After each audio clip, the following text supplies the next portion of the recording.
안녕하세요. 클라우디아입니다. 오늘은 정인 작가의 작품 만남의 방식을 준비했습니다. 부산소설 문학상 수상작인데요. 한일 양국에서 살아온 사촌 간의 만남을 그린 소설입니다. 민족사와 일상적 삶의 차원을 정교하게 결합한 작품으로 독자들로부터 타인과의 만남, 그리고 민족이나 모국에 대해 진지하게 성찰할 수 있는 기회를 마련한 작품이라고 평가받고 있습니다. 그럼 작품 속으로 함께 들어가 보시죠. 만남의 방식. 사촌을 기다린 것은 여자의 전화를 받고부터였다. 여자는 한 번도 본 적이 없는 사촌이 올 거라고 말해 주었다. 사촌은 무언가 볼 일이 있다고 했다. 그 말을 어째선지 낯선 여자가 대신 전해 주었다. 전화를 끊고 나니 백부가 생각났다. 아버지가 돌아가신 뒤로는 거의 연락을 주고받지 못했다. 어째 그렇게 잊고 지냈나 싶어서 새삼 죄스러웠다. 그동안 생각나지 않은 것은 아니었다. 하지만 국제전화를 한다는 것이 이웃에 하듯 막 할 수 있는 게 아니었고, 대개 늦은 밤이나 이른 아침에 벼랑간 생각이나 전화를 걸기엔 적당한 시간이 아니었다.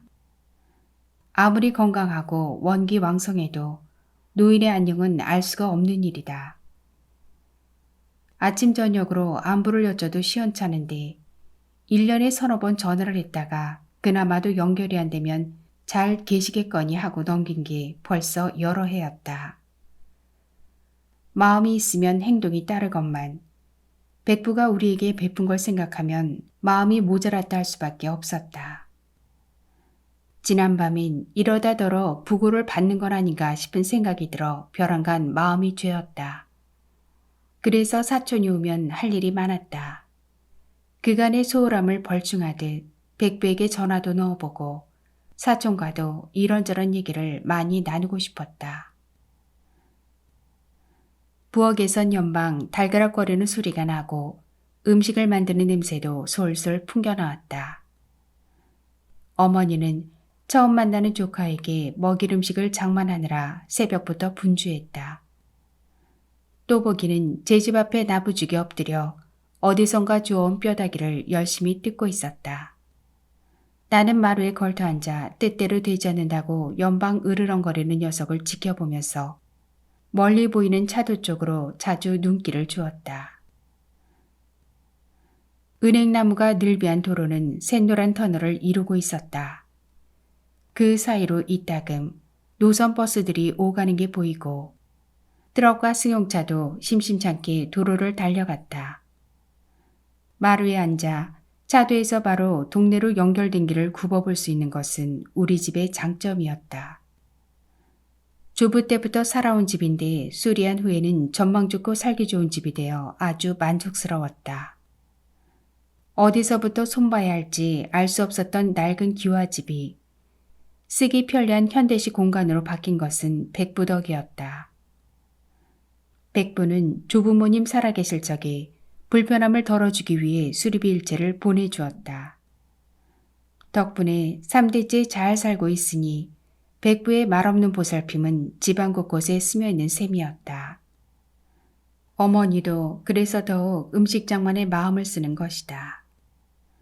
조카가 온다는 소식을 듣자마자 부랴부랴 단수를 안치고 밤을 까고 말린 시래기를 물에 담갔다. 그래봤자 시골 음식이란 것이 빤하고 하룻밤새 준비할 수 있는 가짓수도 많지 않아 오사카 출신의 젊은 사람 입맛을 맞출 수 있을지는 알 수 없었다. 사촌이 온다는 연락은 너무 갑자기 왔다. 지난밤 저녁을 먹은 후 어머니는 한창 일을 연속극에 빠져 있고 나는 그 곁에 엎드려 지난 가을이 수학에 대해 앞뒤를 맞춰보고 있을 때였다. 전화가 올 시간도 아닌데 전화벨이 울려 의아해하며 수화기를 집어들었다. 어머니는 이 시간에 누구냐며 짜증스레 TV의 볼륨을 높였다. 수화기 너머에서 여자의 말소리가 튀어나온 것은 여보세요라는 말을 하기도 전이었다.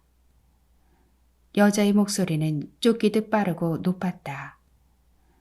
김희명 씨를 대신해 전화했는데요. 김희명 씨 아시죠? 김의명? 어디선가 들은 듯 했지만 얼른 기억나지 않아서 나는 모른다고 잘라 말했다. 그러자 여자가 추궁하듯 도쿄에 사는 사촌동생인데 모르세요? 아버진 김현목 씨예요. 라고 덧붙였다. 나는 놀라서 일어나 앉았다. 우선은 반갑기보다 뜨악한 기분이었다. 백부라면 몰라도 사촌동생이 왜? 혹시 백부에게 무슨 일이 생긴 건가? 하는 불길함이 선뜩하게 가슴을 파고들었다. 그러나 여자는 내 기분은 아랑곳 없이 자기 할 말만 두루에 꿰듯 재빨리 이었다. 아시죠? 내일 정오께쯤 김희영 씨가 갈 건데 괜찮으신가요? 괜찮지 않다면 왜 그러느냐고 당장 따지러 올 듯한 말투에 떠밀리듯 알겠다고 답하고는 전화를 끊었다. 뜻밖이긴 했지만 언제 만나볼 수 있으려나 했던 사촌동생이 찾아온다니 반갑기도 했다. 그런데 백부도 그렇고 사촌도 그렇고 어째서 항상 이렇게 느닷없이 소식을 전하는가도 싶었다. 백부도 한국 온다는 소식을 이처럼 갑자기 전해왔다. 10여 년 전이었다. 조총련에 가입해 있던 백부가 올 수 있으리라곤 생각지도 못할 때였다. 그때 아버지는 뛰다시피 좋아하다가 전화를 끊고는 꽤 오래 흐느껴 울었다. 어릴 때 함께 강에서 수영하다가 형을 잃고 혼자 자란 나는 형제가 있다는 게 저토록 좋은 것이구나 싶어 부럽기까지 했다. 물론 아버지는 그 몇 년 전에 앞서거니 뒤서거니 돌아가신 조부모님 생각이 나서도 더욱 울음이 복받쳤을 것이다. 어쨌거나 사촌이 온다는 건 기쁜 일이었다. 어머니께 전하고 싶었지만 어머니는 거의 TV 속으로 뛰어들 듯 연속극에 빠져 있었다. TV 화면에서는 며느리와 시어머니인지 딸과 엄마인지 마주 앉아 정답게 얘기를 나누는 장면이 비치고 있었다. 끝난 후에 내 결혼 타령을 하면 전자요 아니면 후자였다. 그것이 성가시면서도 나는 어머니 방의 따뜻한 아랫목이 좋아 자주와 빈둥거렸다. 나는 배를 깔고 엎드린 채 사촌의 나이를 꼽아보았다.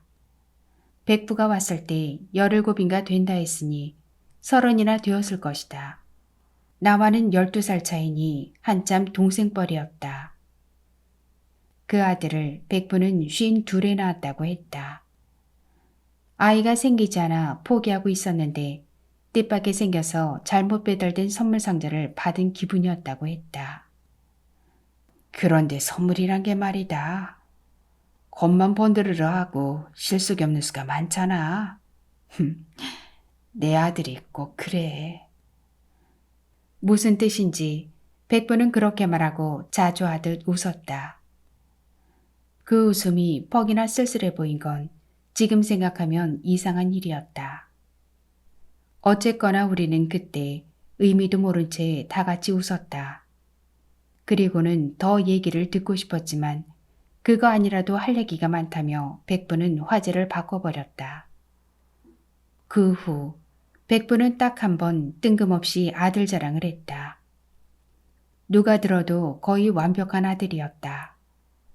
영민하고 잘생기고 공부 잘하고 부모에게 잘하고 민족 정신도 투철하고 한국말과 일본말이 다 유창하니 앞으로 한일 관계에 있어 큰 역할을 할 놈이라 했다.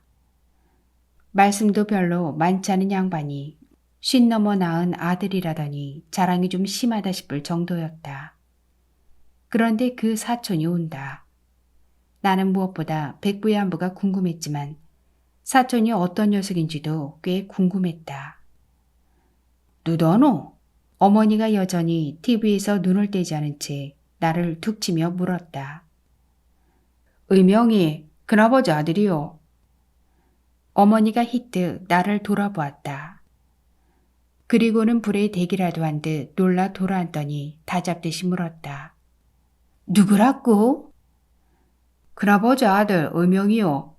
내일 온답디도. 엄마, 그 똑똑하고 기특하다는 아들 말이가? 그 아가 여기를 어쩐 일로 오는데? 어머니의 조글조글한 얼굴이 금세 불을 켠 듯 환해졌다. 어머니의 미덕은 언제나 손님을 기쁘게 맞는 것이다. 더구나 큰집 조카가 온다니 금방이라도 부엌으로 달려나갈 듯 몸이 들썩거렸다. 그러나 어머니는 이내 고개를 갸웃했다. 무슨 일인데 너가 큰아버지가 안 오고 그 아가 올까? 모를 일이네. 어머니의 목소리에는 혹시 백부가 돌아가신 건 아닌가 하는 불안감이 깃들어 있었다. 나는 대꾸하지 않았다. 설사 그렇다 하더라도 불길한 생각은 가능하면 적게 하는 것이 좋다. 정든 사람이 이 세상에 없다는 것은 생각만 해도 몸 안의 장기가 빠져나간 듯 허전해지는 것이다. 더구나 백부는 내가 결혼하게 되면 아내 되는 사람과 함께 인사갈 계획을 갖고 있었다. 그만큼 백부는 내게 깊은 인상을 남긴 사람이었다. 어머니는 벌써부터 내일 점심을 뭘로 할 것인지 궁리하기 시작했다. 늘 머리맡에 두는 수첩을 펼쳐 철자법에 맞지도 않게 음식 이름을 하나하나 써나갔다. 시래기 찌개, 잡채, 단술, 닭찜. 나는 내일 저녁쯤엔 또 다리를 주물러 드려야겠구나 생각하며 살그머니 밖으로 나왔다. 곁에 있다간 옛 추억담으로 자칫 밤을 새야 할 수도 있었다. 밤바람이 제법 싸늘했다. 또보기가 쇠줄을 철컹거리며 일어나 꼬리를 흔들었다. 먼 어둠 속에서 개 짖는 소리가 아득히 들려왔다. 또보기도 어두운 허공을 향해 두어 번 따라짓다가 싱겁다는 듯 꼬리를 말고 제 집으로 들어가 버렸다.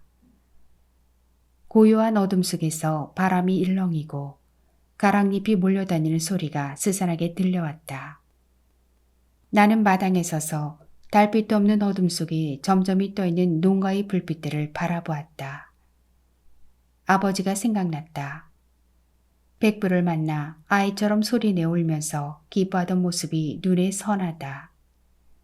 그 옆에서 백부는 오랫동안 한자리를 지킨 바위만큼이나 묵묵했지만 전신으로 눈물을 흘리고 있는 것처럼 보였다. 나는 백부의 산 같은 무게감을 보면서 얼마나 인고의 세월을 지내왔는지 알 것 같았다. 그때 아버지는 60 중반이었고 백부는 70을 막 넘어선 나이였다. 어릴 때 헤어져 백발이 되어 만난 형제는 수십 년의 세월을 만난 적 없이 살고도 어제 만난 듯했다. 끊임없이 얘기를 나누면서 울다가 웃다가 하는 모습이 한창 나이의 청춘들을 보는 것 같았다. 그로부터 어느새 10여 년의 세월이 흘렀다. 이제 사촌과 내가 만나려 하고 있다. 그 사이에 아버지는 가셨다. 백부는 어떻게 지내시는가? 그 유전의 세월을 생각하니 새삼 마음이 숙연해졌다. 은행나무가 노랗게 하늘을 이고 선 길에 버스 한 대가 나타난 것은 잠시 담배를 피워문 후였다. 버스는 꽁무니에 불이라도 붙은 듯 속력을 내어 달렸다. 좁붓한 시골도로를 대형 버스가 달리는 모습은 조마조마했다. 미친놈이네. 시골길을 저래 달려고 어떡하려고. 나는 괜스레 마음이 죄어 구시렁거렸다.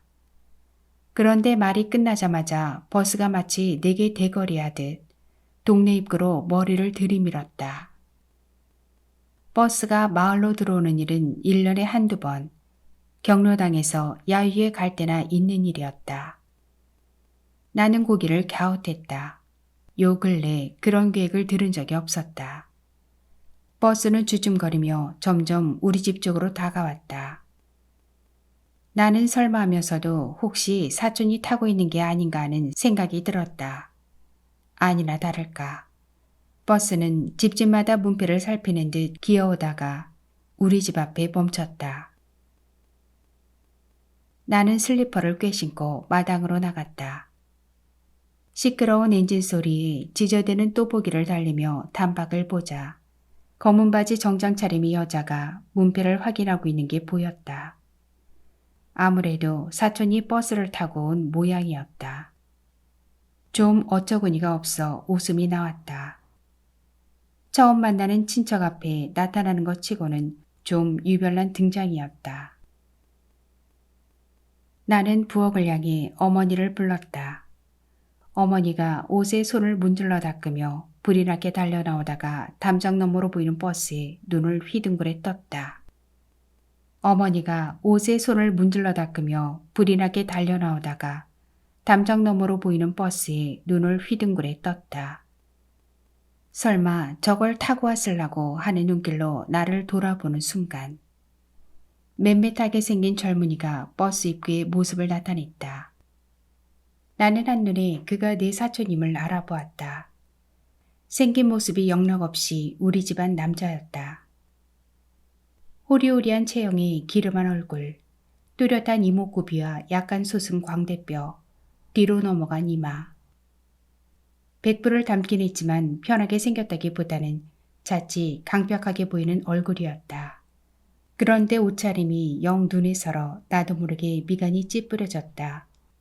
군데군데 살갗이 내보이는 찢어진 청바지에 물이 나른 카키색 코르된 재킷, 거뭇거뭇하게 자란 수염에 노란 염색을 한 단발머리가 처음 만나는 숙모와 사촌 형 앞에 나타나는 차림으로는 좀 꼴불견이었다. 그나마 삐딱하게 둘러쓴 밤색 중절모가 어울려 어머니도 놀랐는지 쫓아나가려던 걸음을 주춤 멈추었다. 사촌이 버스에서 내리고 눈이 마주쳤다. 사촌은 대뜸 웃어 보였다. 입술 끝이 삐에로처럼 귀 쪽으로 말려 올라가면서 눈가에 주름이 자잘하게 잡혔다. 활짝 웃는 것 같지만 왠지 비애가 감도는 웃음. 그 웃음이 백부와 똑같았다. 어머니가 빙긋이 웃으며 내게 몸을 기울여 속삭였다. 세상에 우스이까네 너가 큰아버지랑 똑같다. 시도 득지를 못하는 기대. 나는 어머니 말에 고개를 끄덕이면서 얼마간 긴장한 낯빛으로 계단을 올라오는 사촌에게로 다가갔다. 어머니도 내 뒤를 종종거리며 따라왔다. 아이고 이 먼 길을 어째 왔노? 어서 오이라. 어머니가 기다리지 못하고 막 돌층계를 올라서는 사촌의 손을 덥석 잡았다. 그가 놀라서 그러는지 무심결에 그러는지 어머니의 손을 슬그머니 뿌리쳤다. 무안해진 어머니가 두 손을 얼른 스웨터 주머니 속으로 집어넣었다. 선뜻 이해되지 않는 행동이었지만 첫 만남이라 어색해서 그럴 수 있다고 생각하며 반갑게 악수를 청했다. 그가 내 손을 맞잡았다. 태어나서 처음으로 만난 사촌들의 체온이 교류되는 순간이었다. 우리의 체온은 차지도 뜨겁지도 않았다. 그러나 내 마음은 그 어느 때보다 따뜻했다. 반갑다. 여기까지 와줘서 고맙고. 하지메 마시떼. 사촌은 일본어로 답하며 깊이 허리를 숙였다.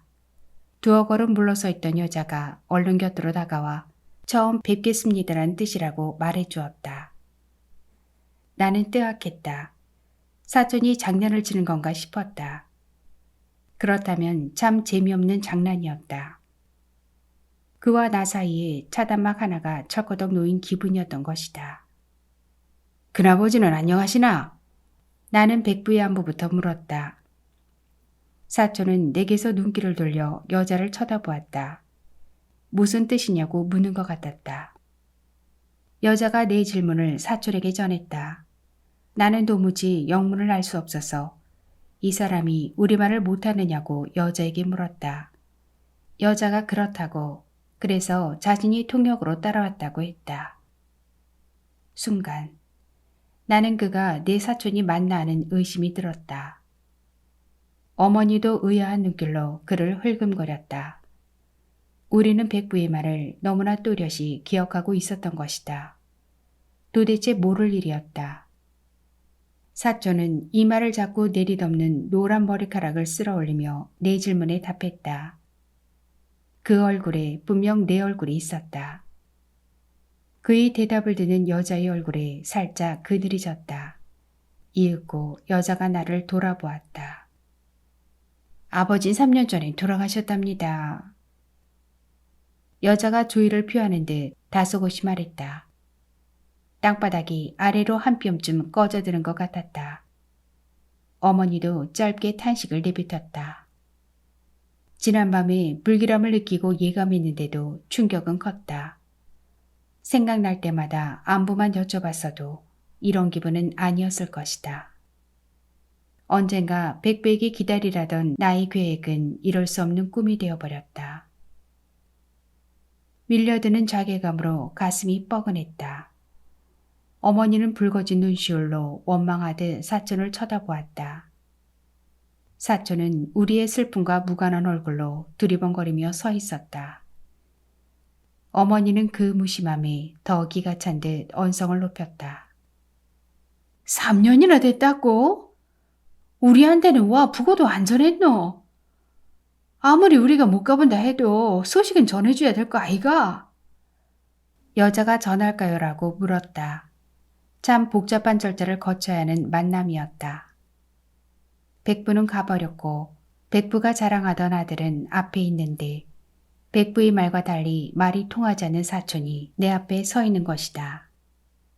어머니의 뜻대로 여자는 말을 전했다.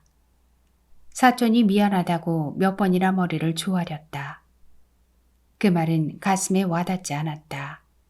그는 우리가 한국에 있다는 사실조차 잊고 있었다는 생각이 어쩐지 들었다. 바람이 차분데 밖에서 일하지 말고 방으로 들어가자. 점심때인데 밥을 먹어야지. 새댁이 가서 버스기사도 오락가서 같이 밥 먹읍시다. 어머니가 눈물을 훔친 후 우리를 방으로 이끌었다. 여자는 그 말을 사촌에게 전했다. 사촌은 생각지도 않은 일이란 듯 난처한 얼굴로 나를 쳐다보았다. 애초에 오래 머물 생각이 아니었던 듯 했다. 나도 서운했지만 어머니는 더했는지 눈빛에 나를 세우고 사촌을 꾸짖었다. 작은 집이라고 처음 와서는 성걸음에 가다이 말이 되나? 밥은 한 끼 먹고 가야지. 밤을 지내면서 밀린 이야기를 실컷 하고 가도 뭐할 낀데 그냥 가다이. 암만 말고만 올라가자. 사촌은 뜻도 모르면서 어머니 서슬에 놀랐는지 공연히 모자를 벗었다 썼다 하면서 여자의 얼굴을 바라보았다. 잠시 후 통역을 전해 들은 사촌이 성가신 기색을 서툴게 감추며 그래도 내가 말이 통하겠다고 생각했는지 나를 쳐다보았다. 나는 생각해보지도 않고 냉정하게 고개를 저었다. 어머니 말 맞다나 안 만났으면 모르지만 이왕 만났는데 그냥 보낼 수는 없었다. 그동안 못다한 얘기는 그만두고라도 문간에 서서 밀림비 처리하듯 할 수는 없었다. 사촌은 이제 웃음기가 가신 얼굴로 시계를 보더니 다시 여자와 얘기를 주고받았다. 여자는 우리 사이의 유일한 통로였다. 여자가 없다면 우리는 길가의 장승처럼 멀뚱하니 서 있어야 할 판이었다. 지난밤엔 형아오하며 술잔을 기울일 생각에 흐뭇하기도 했는데 술은커녕 말도 통하지 않으니 답답하기 이를 데 없었다. 백부의 아들이 어째서 이토록 우리말을 모를 수가 있는가. 백부는 55년간 이국 생활을 했다고는 믿기 어려울 정도로 말과 발음이 유창하고 정확했다. 더구나 백부는 아들이 우리말을 잘한다고 자랑까지 했다. 나는 의문에 휩싸여 좀처럼 눈에 익지 않은 사촌의 모습을 물끄러미 쳐다보았다. 얘기가 잘 됐는지 이윽고 여자가 생갈거리며 우리 쪽으로 돌아섰다.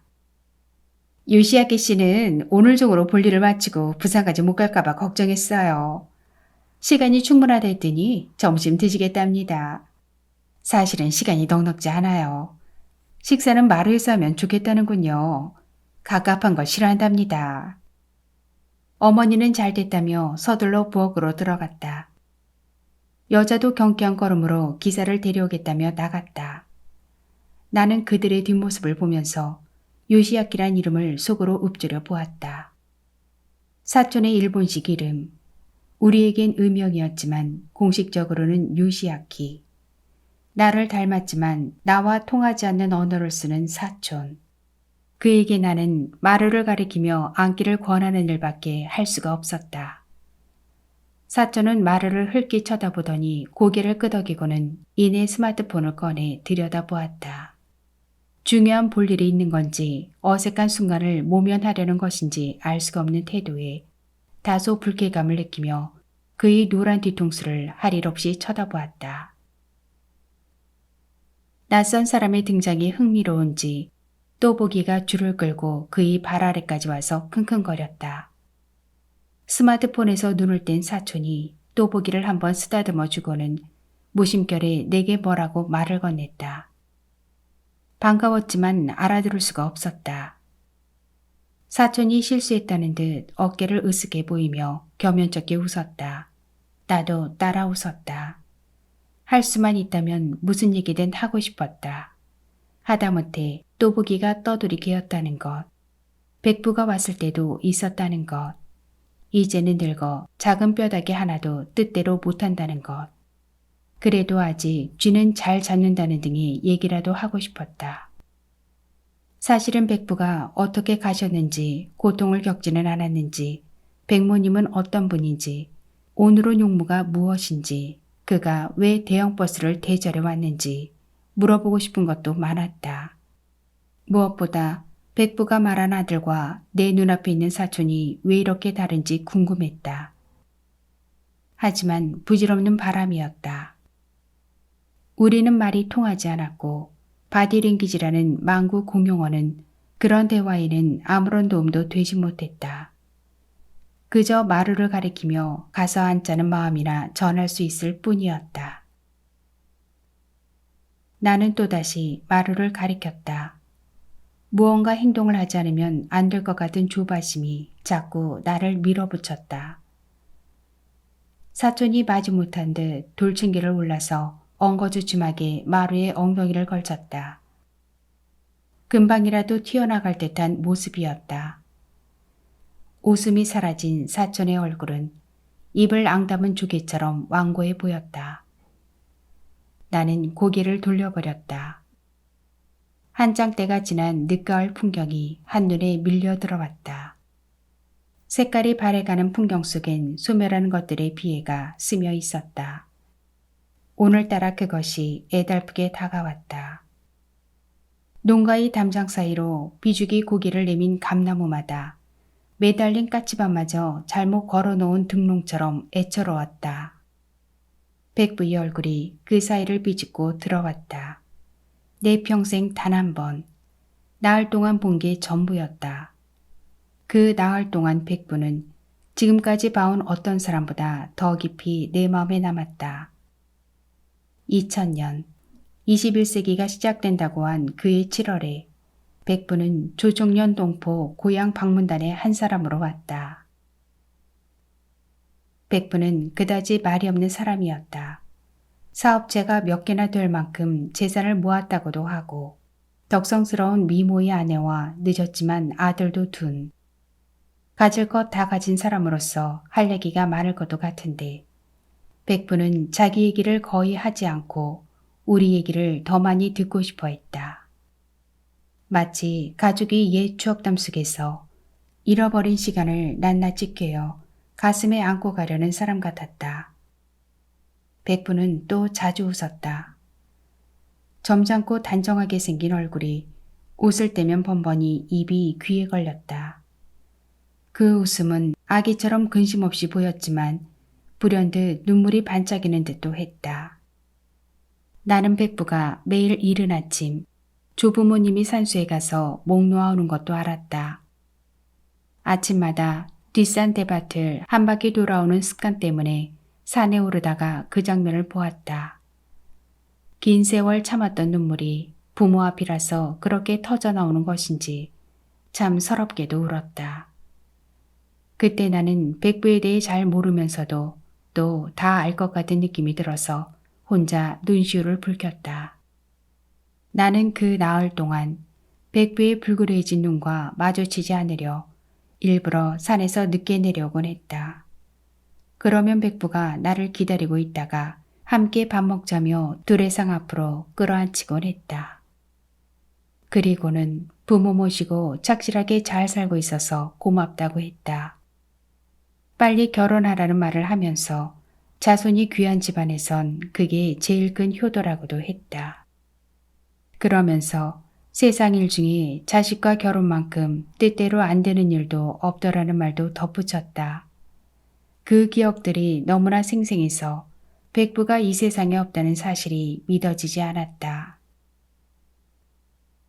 내가 백부께 마음만큼 자주 안부를 묻지 못했던 이유는 사실 다른 데 있었다. 나는 백부 앞에서 그다지 떳떳하지가 못했다. 백부가 단 한마디도 하지 않았지만 어떤 힐난의 말도 하지 않고 아버지의 잘못을 덮어주었지만 아버지가 저지른 잘못은 내게까지 다 있었다. 아버지는 백부 앞에서 내가 곁에서 듣고 있다는 것을 잊었던지 나를 끌어들여 자신이 한 일에 대해 굳고 변명했다. 진명의 장가 보낼 일이 걱정되다 보이. 고마 욕심이 났어. 이런 촌에서는 요새 아들 장가 보낼라모 전답이든 과수원이든 땅깨나 갖고 부자라는 소리를 들어야 며느리감을 구할 수가 있습니다. 안 그라모 저 베트남이나 태국이나 그런 데서 피부색 다른 며느리를 데려와야 하는데 중손 노릇해야 하는 아를 어째 그런 데 결혼시키겠습니까? 그래서 행님 보내주신 돈으로 논 사고 감나무밭을 샀습니다. 산수는 어쨌든 제가 빚을 내더라도 행님 원하는 대로 맹글겠습니다. 그러이 용서해 주이소. 아마도 그때 나는 결혼을 하지 않아도 좋다는 생각을 굳혔을 것이다. 그동안 아버지는 백부로부터도 조부모님을 모시는 수고에 대해 늘 넘치는 대가를 받았다. 그게 버릇이 되어서 백부가 조부모님의 산소를 어느 누구의 산소도 부럽지 않게 만들어다오. 라며 보내준 돈까지 용도에 맞지 않게 쓴 것이다. 핑계는 나였지만 실은 아버지의 욕심 때문이란 걸 나는 알았다. 그 욕심으로 일군 가산이 다 내게 넘어왔다. 그러니 백부야 어찌 생각하든 나는 그 앞에서 당당할 수가 없었다. 아마도 아버지는 백부가 살아생전에 한국 땅을 다시 밟을 수 있으리라 생각하지 않았을 것이다. 그런데 생각지도 않게 백부가 한국에 온 것이다.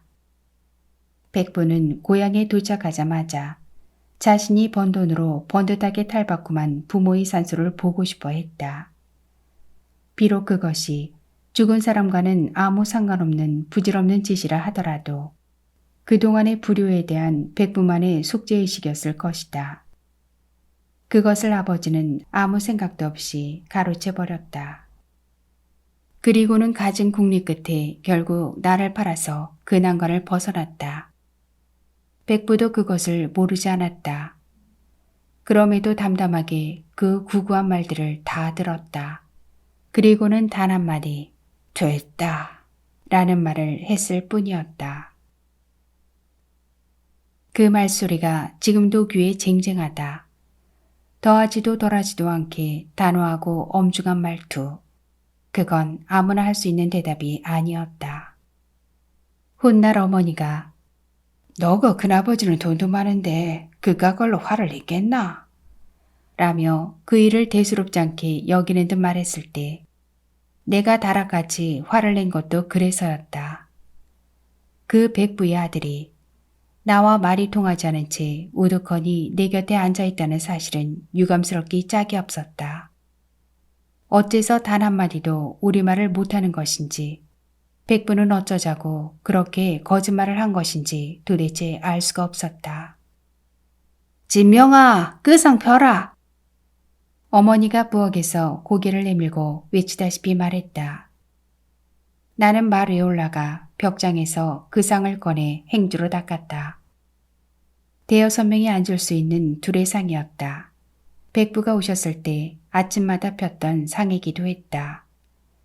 사용한 지가 오래되어 귀퉁이 부분이 닳았지만 상 중앙에 배치한 자개 무늬가 아직 아름다운 오칠상이었다. 어머니는 귀한 손님이 오면 붉은기가 은은하게 감도는 그 상을 펴는 것을 최상의 접대로 여겼다. 사촌은 어머니에게 그만큼 소중한 사람이었다. 바람이 좀 차긴 했지만 햇살이 한창 푸짐하게 쏟아져 괜찮을 것 같았다. 마루에 앉는 건 사촌의 선택이었기에 어쩔 수도 없었다. 그런데 준비 과정을 보는 그의 표정이 영 시들먹했다. 뭘 이렇게까지 성가시게 꾸냐는 듯한 표정이 역력해서 나도 모르게 눈치를 살피게 되었다. 그 기분이 못내 언짢았지만 참아야 했다. 그는 오늘 하루 우리 집에 온 귀한 손님인 것이다. 마침 여자가 버스 기사를 데리고 마당으로 들어서고 어머니가 쟁반에 음식을 차려 나왔다.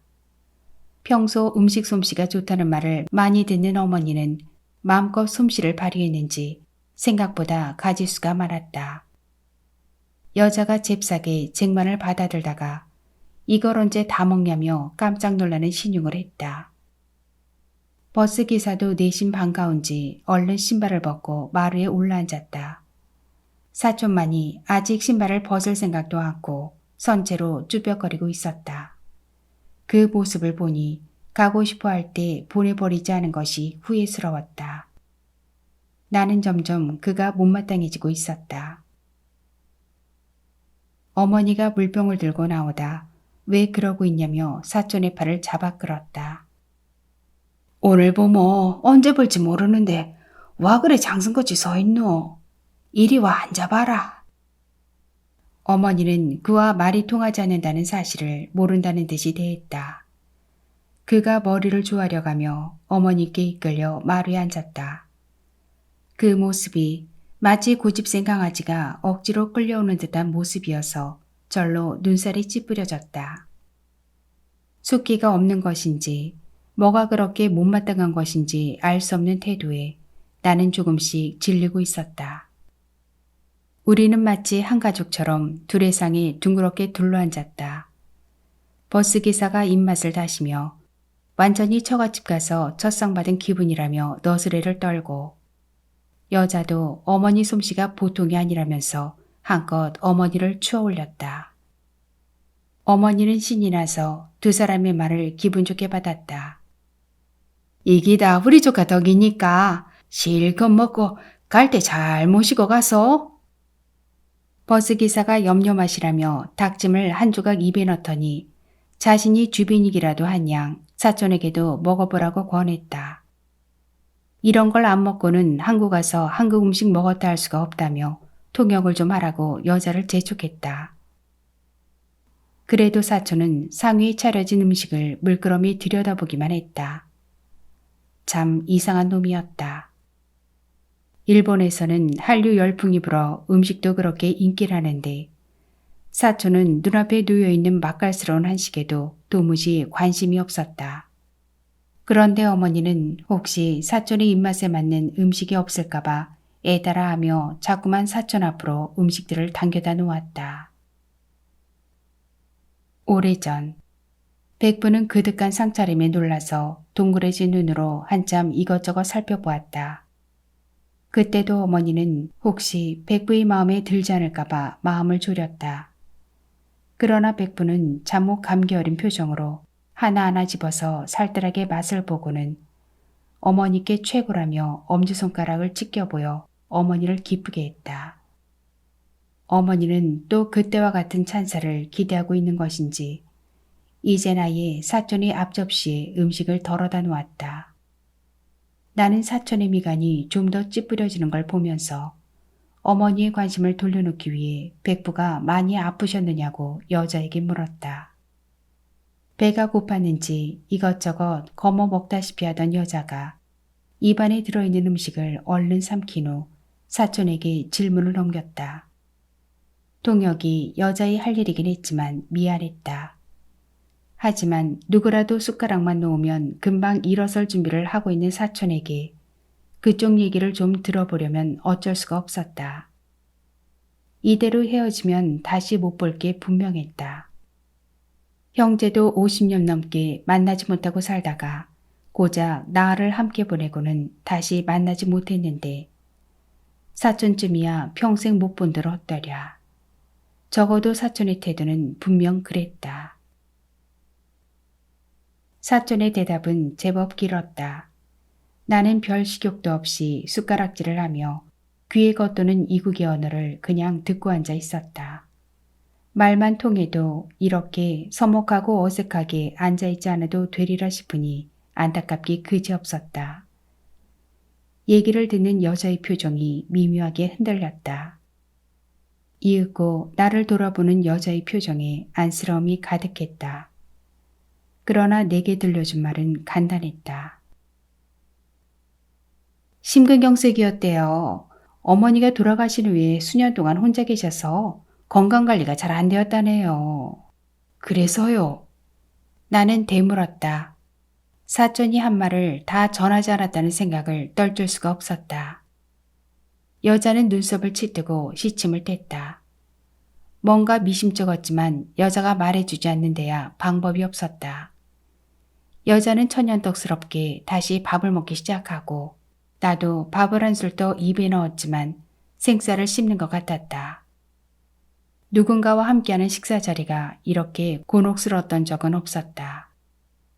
이윽고 사촌이 고구마전을 하나 집어들더니 참 알 수 없다는 표정으로 여자에게 물었다. 한국 사람은 늘 이렇게 먹나요? 너무 복잡한데요. 여자가 그 말을 전하자 어머니가 펄쩍 뛸 듯 손사래를 쳤다. 아이고 어디? 오늘은 우리 조카가 왔으니 특별히 일이 잘인기지. 맨날 일에 묵다가는 살림 거덜나그러. 이명아, 근데 와 그래 안 먹노? 내가 어젯밤부터 들명나명 얼마나 애를 썼는데 좀 많이 먹으라. 어머니는 말을 알아듣지도 못하는 사촌의 등을 쓰다듬어가며 애정을 담아 말했다. 사촌은 여자의 통역을 들으며 하이 하이 하고 머리를 거듭 조아렸다. 그 예의 바르고 깍듯한 모습에 나는 사촌과 함께 있는 게 아니라 일본 손님을 접대하고 있는 기분이었다. 내가 생각했던 사촌은 백부를 닮은 사람이었다. 그런데 내 앞에 있는 사람은 영락없이 일본인이었다. 그 이질감을 견디는 것은 퍽이나 곤혹스러웠다. 관광버스를 타고 온 것도 생각하면 이상했다. 나는 통역에게 퉁명스럽게 그 이유를 물어보았다. 그런데 관광버스는 왔다고 왔답니까? 말투가 거칠다고 느꼈는지 사촌이 힐끗 쳐다보았다. 여자도 부지런히 놀리던 젓가락질을 멈추고 미간을 모은 채 나를 쳐다보았다. 여자는 무슨 생각을 했는지 이내 피식 웃었다. 저도 모르죠. 택시를 권했는데 굳이 관광버스를 해달라 그랬대요. 왜 그랬는지 물어볼까요? 나는 고개를 끄덕였다. 여자의 통역에 사촌은 나를 보지도 않고 지금까지와는 다르게 손으로 목을 죄는 신유까지 해가며 사뭇 진지하게 말했다. 말을 끝낸 후에는 이제 알겠냐는 듯 나를 쳐다보았다. 그 얼굴이 거뭇거뭇 자란 수염 때문인지 은행잎을 닮은 머리카락의 색깔 때문인지 피곤해 보였다. 세상에서 가장 싫은 게 낯선 사람들과 좁은 공간에 있는 거래요. 처음 만난 사람들이 택시 안에 함께 앉아있다 생각하니 상상만으로도 숨이 막혔대요. 어릴 때부터 강압적인 걸 못 견뎠답니다. 학교도 조선인학교 입학했다가 바로 일본인학교로 전학해서 다녔다네요. 그런데 왜 우리말을 하나도 못한답니까? 나는 내친 김에 또 물었다. 헤어질 시간이 점점 다가오고 있었다. 사촌이 잡지를 집어올리다 말고 나를 쳐다보았다. 점점 커지는 내 목소리가 의아한 눈치였다. 여자가 내가 알겠냐는 듯 어깨를 으쓱하더니 사촌을 쳐다보았다. 어머니가 밥 좀 먹게 놔두라 했지만 흐르는 시간에 대한 조급증을 견딜 수가 없었다. 여자는 잠시 사이를 둔 후 내가 던진 질문을 사촌에게 전했다. 사촌의 표정이 굳어졌다. 그 눈엔 냉소가 어렸다. 분명 냉소였다. 뭣도 모르면서 하는 것 같은 눈빛이었다.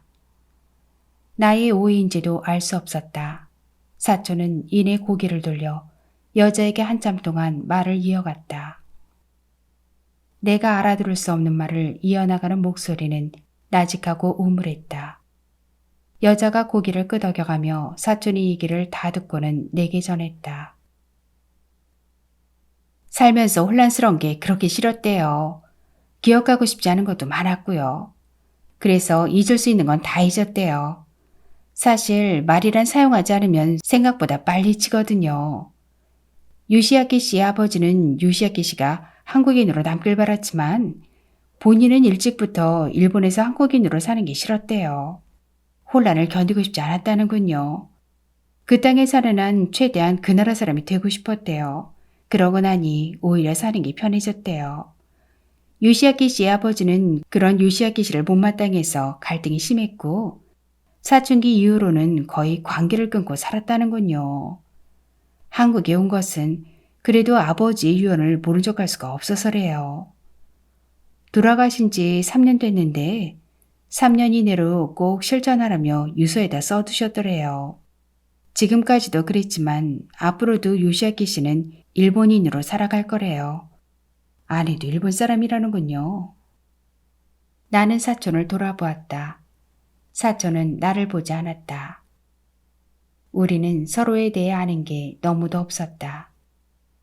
나는 사촌에게 궁금한 게 많았지만 사촌은 내게 아무것도 궁금해하지 않았다. 그에게 나는 한 사람의 외국인에 불과한 것 같았다. 백부와 아버지가 이 세상을 떠남으로써 우리의 관계도 더는 유효하지 않은 모양이었다. 어쩌면 그는 작정하고 악착같이 우리말에 귀를 닫고 있었던 것은 아닌가 하는 생각이 들었다. 그렇다면 그것도 어차피 그의 선택이 아닌가. 백부는 그 사실을 받아들이기가 힘들었겠지만 사람은 자신의 삶을 선택할 권리가 있는 것이다. 더구나 그는 이국 땅에 나기를 바란 적이 없다. 그랬기에 그 이후의 삶은 온전히 그의 것이어야 하지 않는가. 벼랑간 이웃을 오가는 외국인 세댁들을 보면서 느꼈던 연민이 솟구쳤다. 그들을 볼 때마다 눈살을 찌푸리던 아버지의 고집스러운 눈길도 떠올랐다. 그때는 몰랐지만 그 눈길에는 마침내 모든 게 뒤섞이고 말 앞날에 대한 불안이 깃들어 있었는지도 알 수 없었다. 나는 이제 백부가 자신의 아들에게 남긴 유언만이 궁금했다. 나는 그것을 물었다. 여자가 잠깐만요 하고는 마지막 밥 한 숟가락을 급히 떠넣었다. 그리고는 국그릇을 비우고 앞접시에 갖다 두었던 자기 몫의 반찬을 다 긁어먹었다. 넉살이 좋은 여자였다. 버스 기사는 벌써 밥그릇을 다 비우고는 차마 먼저 일어서지 못하고 자리를 지키고 있는 중이었다. 사촌의 밥그릇은 그대로였다. 어머니가 못내 섭섭한 표정으로 자꾸 그의 밥그릇을 넘어다 보았다. 지금까지 어머니가 차려준 밥상에서 밥을 남긴 사람은 사촌이 유일했다. 어머니는 두고두고 그 일을 떠올릴 게 분명했다. 마침내 마지막 밥을 삼킨 여자가 물로 입을 헹구고는 벌써 숟가락을 놓은 사촌에게 내 질문을 던졌다. 사촌은 오직 그 시간만을 기다렸다는 듯 서둘러 곁에 둔 배낭을 열었다. 그 속에는 포장이 아름다운 상자 하나가 들어있었다. 사촌은 그것을 내 앞으로 밀치며 여자를 돌아보았다. 여자가 사촌의 말을 통용했다. 아버지 머리카락과 손도 발톱입니다. 한국서 처음 일본으로 올 때 할머니가 만들어준 한복도 들어있습니다. 물론 다 낡았습니다. 아버지는 이것을 할아버지 할머니 산소 옆에 묻어달라 했습니다. 저는 함께할 시간이 없습니다. 맡기고 갈 테니 대신 좀 묻어주십시오. 사촌의 말이 끝나자 여자의 말도 끝났다. 여자가 민망한 얼굴로 나를 쳐다보았다. 얼굴이 화끈했다. 나는 그 장면을 타인에게 보인 것이 수치스러웠다. 사촌을 쳐다보았지만 그는 내 눈길을 피하고 있었다. 어머니가 상자를 남겨 와락 끌어안더니 울음을 터뜨렸다. 아이고 세상에나. 아주바님 어찌 이러고 오셨소. 이렇게 오시고 싶었으모 여와서 가시지. 아이고 가여보라. 어머니의 울음에 사촌이 당황하여 시선을 더듬거렸다. 나는 고개를 돌려 먼 산을 바라보았다. 풍경이 어릉져 흩어졌다. 참. 버스기사가 난처한 듯 혼자 군소리를 하며 일어서서 신발을 신고 마당으로 나갔다. 여자가 내 쪽으로 고개를 돌리더니 고자질하듯 속삭였다. 일하는 아주머니가 쓰러져 있는 걸 발견했는데 벌써 며칠 지났더래요. 요시아키 씨가 갔을 때는 이미 고독사였죠. 가슴속에 누가 지렛대를 넣어 비트는 것 같았다. 그나마 백부가 내게 삶의 마지막을 단장할 기회를 준 것은 고마운 일이었다.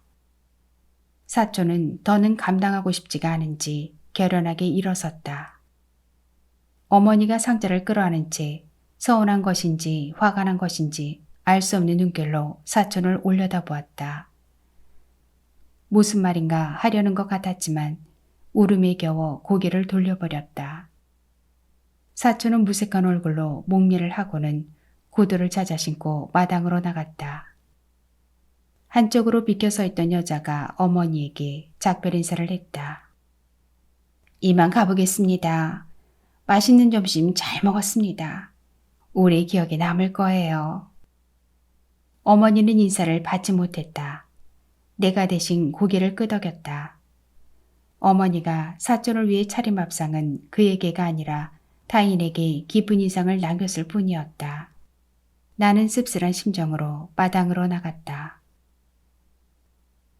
마당 구석에 서 있는 은행나무 잎새들이 바람에 흩날려 마당을 굴러다녔다. 한꺼번에 몰려나온 노란 낙엽들은 되돌아온 연서처럼 안쓰러웠다. 나는 무언가 견딜 수 없는 심정으로 발 아래서 뒹구는 낙엽들을 우두커니 내려다보았다. 사촌이 내 앞으로 다가와 손을 내밀었다. 사요나라. 그의 인사는 간명했다. 나는 사촌의 검은 눈동자를 들여다보며 천천히 내뱉었다. 잘 가라, 김이명. 애정을 담아 그에게 하는 마지막 인사였다. 제 아버지의 유품을, 마지막 소원을 내게 떠넘기고 떠나는 괘씸한 놈. 그는 아직 나의 사촌이었다. 누군가 아픈 밤을 준비했습니다. 이 작품은 요양보호사와 수급자 이야기를 통해서 독자들로 하여금 우리 사회의 가족관계성과 그 위기를 고민하게 하는데요. 우리 모두가 맞이하게 되는 생의 황혼역을 실감나게 보여주고 있습니다. 그럼 지금부터 작품 속으로 들어가시죠. 누군가 아픈 밤. 폰의 벨이 울린 것은 새벽잠이 설핏 든 순간이었다. 아마 끊어질까 했지만 벨은 계속 울렸다. 할 수 없이 전화를 받자 느닷없이 고통에 찬 신음소리가 들려왔다. 또... 누구의 전화인지 한순간 나도 모르게 단식이 튀어나왔다. 물레 여사였다. 몇 달 전에도 그녀는 자다가 침대 아래로 떨어졌다. 그때는 타박상 정도였는데 이번엔 예사롭지 않았다. 지금 바로 갈게요. 그녀를 안심시키기 위해 커다랗게 외쳤지만 잠자리를 털고 일어나는 것은 쉽지 않았다. 며칠째 지독한 불면이었다. 어차피 오지 않는 잠. 불면을 친구로 하자니 더욱 심해졌다. 눈이 아프고 머리도 지끈거렸다. 그렇게 오지 않던 잠이 새벽녘에 잠깐 찾아왔다. 그것을 물리치고 일어나려니 더욱 방바닥에 들러붙었다. 가까스로 몸을 추슬러 도착했을 때 그녀는 침대 아래 널브러져 있었다. 속옷 차림이었다. 아랫도리가 젖어 있고 치골이 볼성사납게 드러나 있었다. 바닥에 오줌이 흥건했다. 그녀는 올매에 걸린 고라니 같은 눈빛으로 나를 올려다 보았다. 그녀를 안아 일으키려고 하자 자지러지게 비명을 질렀다. 예상대로 어딘가 골절이 된 것 같았다. 노인으로선 가장 나쁜 경우였다. 나는 그녀를 조심스레 바닥에 눕혀놓고 휴대폰을 꺼내들었다. 순간 갈퀴 같은 손이 내 옷자락을 부여잡았다. 놀랄 정도로 완강했다. 눈길이 마주치자 그녀가 이를 앙다물고 고개를 내저었다. 나는 그녀의 뜻을 알았다. 그렇다고 내버려둘 수는 없었다. 나는 그녀의 손을 부여잡고 뼈가 다친 게 틀림없다고, 이대로는 아파서 못 견딘다고, 병원에 가야 한다고 간곡하게 말했다. 그녀는 통증으로 턱을 덜덜 떨면서도 한사코 고개를 저었다. 나는 알겠다며 일단 안심시킨 후 이젠 마른 장작 같아진 그녀를 간신히 침대로 옮겼다. 가벼운 상자 같은 무게였지만 연방 신음을 흘리는 사람을 침대로 옮기는 것은 진땀나는 일이었다. 눕혀놓고 보니 물레 여사의 푸르죽죽한 입술에 피가 배어나와 있었다. 얼마나 입술을 깨물었으면. 왜 그렇게까지 고집을 부리느냐고 달구치고 싶었지만 기진한 사람에게 그럴 수는 없었다. 나는 물레 여사의 입가에 묻은 피를 닦아준 후 수면제를 하나를 먹였다. 괴로울 때는 잠드는 것만큼 좋은 처방이 없다는 걸 그녀도 나도 잘 알고 있었다. 시간이 흐를수록 발소리가 많아진다. 물레 여사의 창 앞으로는 날마다 많은 발들이 지나간다. 그 아래 무덤속 같은 방에서 한 사람이 생이 저물고 있다는 것을 알지 못한 채 발들은 지나가고 또 지나간다. 처음에는 많이 놀랐다. 무심코 창 쪽을 쳐다보았는데 발이 쑥 지나갔다. 미처 얼굴을 돌리기도 전에 또 지나갔다. 발들은 나와 아무 상관없이 부지런히 창 앞을 걸어가는 중이었다. 그런데도 발들이 모두 창을 뚫고 들어올 것만 같아서 가슴이 죄었다. 나는 두근거리는 가슴을 자꾸 쓸어내려야만 했다. 얼마쯤 지난 후 그녀가 눈치를 채고 변명하듯 말했다. 나도 가디서가서는 그랬는데 요샌 저 소리에 대려 덜 심심하다오. 가만히 들어보면 사람마다 발소리가 다 다르거든. 그걸 구분해보는 게 소울찮게 재밌어. 나중엔 그 사람이 보이는 것 같아. 그래서 저 손바닥만한 창구멍이 나한테는 숨구멍이나 마찬가지야. 처음에는 별난 침에도 다 있다 생각했는데 이젠 그 말을 이해한다. 지금은 나도 습관처럼 발소리에 귀를 기울인다.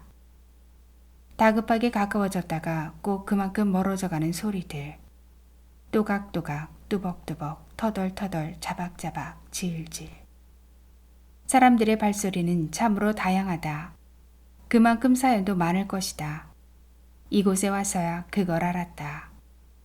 한꺼번에 뒤엉킨 소리들은 때로는 북소리 같고 때로는 자잘한 우박이 떨어지는 것 같다. 그 소리들은 모두 내 머리 위로 바쁘게 지나간다. 오늘은 저 많은 발소리 중 어느 것이 나만큼 깨기 힘든 잠을 해치고 나왔을까. 선생. 불과 20여 분이 지났을 뿐인데 물레 여사가 또 부른다. 나는 그릇을 부시던 손을 얼른 앞치마에 닦고 그녀에게로 다가간다. 물 좀. 목에 칼침이라도 꽂힌 듯 간신히 흘러나오는 소리다. 얼마 전 감기를 앓은 후부터 가래 끓는 소리가 심해진 그녀의 말소리는 탁하고 더없이 애원조다. 누가 들으면 내가 물을 주지 않고 늘 애를 태우는 것처럼 들릴 것이다. 사람들은 보고 싶은 대로 보고 듣고 싶은 대로 듣는다. 보고 싶은 만큼 보고 듣고 싶은 만큼 듣기도 한다. 엄마의 죽음 앞에서 나는 그것을 깨달았다. 걸핏하면 곧 죽을 것 같다고 칭얼대던 엄마가 세상을 떠났다는 소식을 들었을 때 나는 제주도에 있었다. 1년에 한 번씩 국내 여행을 함께 가는 여고 동창생들과 떠난 참이었고 도착한 날 밤이었다. 소식을 듣는 순간 발이 바닥에서 떨어지지 않았다. 엄마는 요양병원에 들어간 뒤부터 걸핏하면 죽겠다고 엄포를 놓았다. 처음에는 놀라서 허둥지둥 달려갔는데 가보면 언제나 멀쩡했다. 식사도 잘하고 친구도 사귀어 잘 지내고 있었다. 그러면서도 날 보면 곧 죽을 것 같은 신용을 하곤 했다. 여긴 사람 있을 때가 못 된다. 간호사들이 얼마나 못되게 군다고. 여기 사람들은 다 등신들이어서 아무도 그런 걸 몰라. 나 여기 계속 두면 너 일찍 송장친다. 그럼 넌 천하의 몹쓸년이 되는 거고. 엄마는 숫제 협박을 했다. 그때마다 더없이 엄마가 낯설었다. 눈을 희번덕거리고 입을 삐죽이며 말하는 엄마를 전에는 본 적이 없었다. 엄마의 불평은 집요했다. 할 수 없어 퇴원을 시켜놓으면 끼니를 거르기 예사고 제대로 씻지도 않고 집안은 난장판이 되었다. 그래서 몇 번 입퇴원을 반복하다 보니 나중엔 곧 죽을 것 같다는 말이 배고프다는 말처럼 예사롭게 들렸다. 그렇게 2년 가까이 지나자 차츰 무신경해졌다.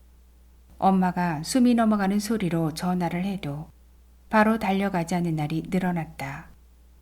그래서 여행을 떠나기 전날 밤 엄마의 전화를 받았을 때는 모처럼 미안하다는 생각이 들어서 여행에서 돌아오면 바로 가봐야지 하는 생각도 했다. 그날 엄마는 도대체 전화를 끊지 않았다. 늘 하던 푸념을 다른 날보다 더욱 길게 늘어놓으면서 날 좀 데려가 달라고 부득부득 졸랐다. 집에 가도 별 수 없지 않더냐고 달래도 듣지 않더니 갑자기 목소리를 낮춰 나를 족대기기 시작했다. 너 내 집 팔아먹었지? 죄 지은 거 없으면 나한테 이럴 리가 없잖아. 이예민 죽어가는데 넌 그 돈으로 잘 쓰고 돌아다니는 거지. 제주도를 가다니. 네가 무슨 돈으로 제주도를 가. 분명 네 년이 나 모르게 집을 팔아먹은 거야. 너무나 어처구니 없는 말이었다. 와락 뼛속이 솟구쳤다. 나는 있는 대로 소리를 질렀다. 엄마! 억지소리 좀 그만해요. 엄마 집을 내가 왜 팔아먹어? 그리고 제발 죽겠다는 소리 좀 그만해요. 죽을 거면 벌써 죽었지. 여태 살아있잖아요. 뭘 자꾸 죽겠다는 소리야. 아우 지겨워 정말. 내가 죽겠으니 제발 좀 그만해요 좀. 내가 악다구니를 하며 달려들자 엄마는 다른 때와 달리 금세 풀이 죽었다. 그러게 말이다. 나도 내가 왜 이런지 모르겠다. 내 머릿속에 꼭 다른 사람이 하나 들어앉아 있는 것 같아.